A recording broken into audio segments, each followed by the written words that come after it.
Hi, I'm Dr. Justin Lin, chronic pain physical therapist at Rehab or Vibe. Today, we're going to discuss why flip-flops might be one of the sneakiest little villains hiding in your closet.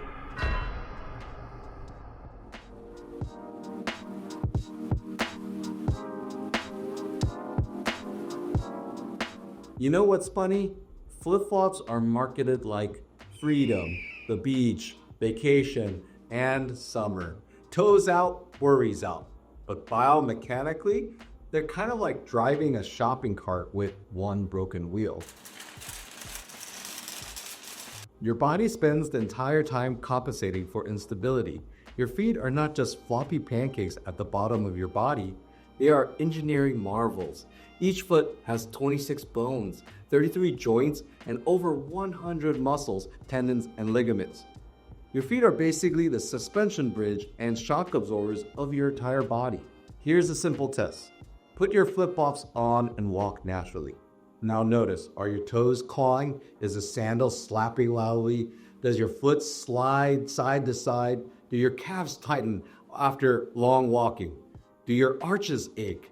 Your body is giving you feedback all the time. Most people just ignore it until something hurts.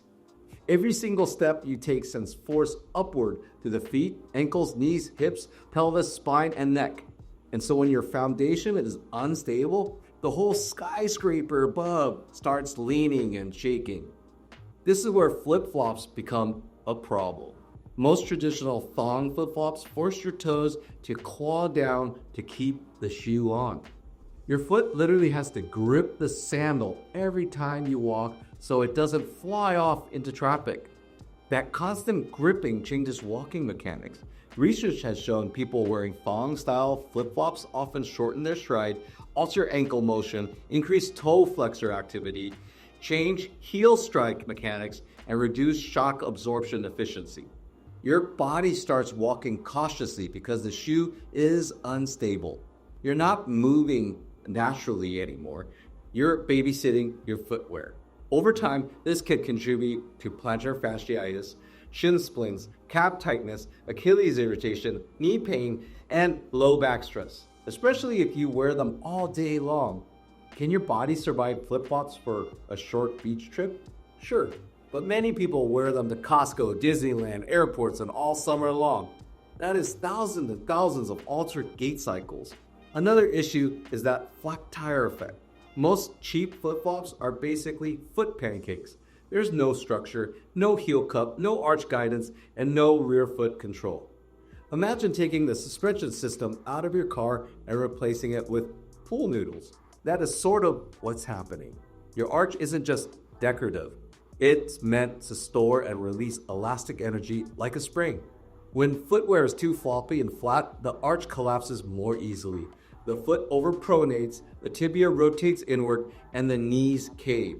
Let's separate two categories because not all sandals are equally bad.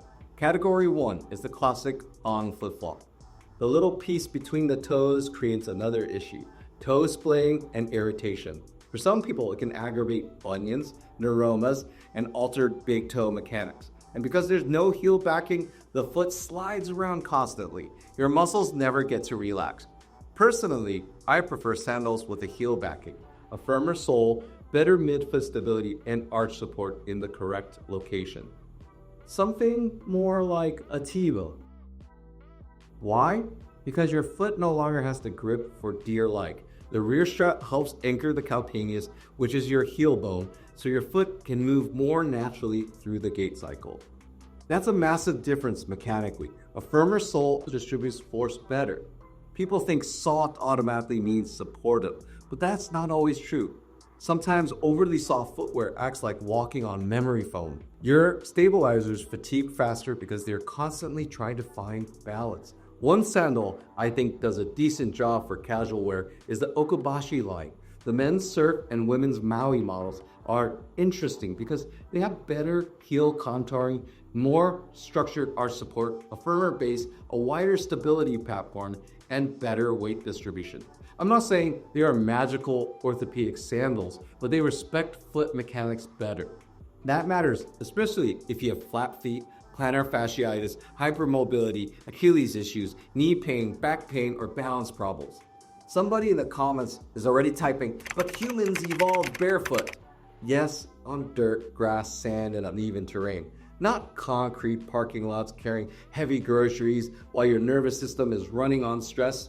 Modern surfaces are brutally hard, and modern humans are often deconditioned. We can't always compare ourselves to barefoot tribal runners. If you are going to wear sandals regularly, choose something with heel security, look for moderate arch support, and avoid ultra floppy soles. Make sure the sandals bend at the forefoot, not like a taco in the middle. Choose a wider, stable base and avoid excessive toe gripping. And honestly, rotate your footwear. Your feet like variability because different inputs train different stabilizers. Just don't make ultra-thin flip-flops your full-time identity, or your plantar fascia may file a formal complaint. Let us know what you thought of this and drop your questions in the comments below. Please like and subscribe because it generally helps us keep teaching you. I'm Dr. Lin, and remember, we heal smarter.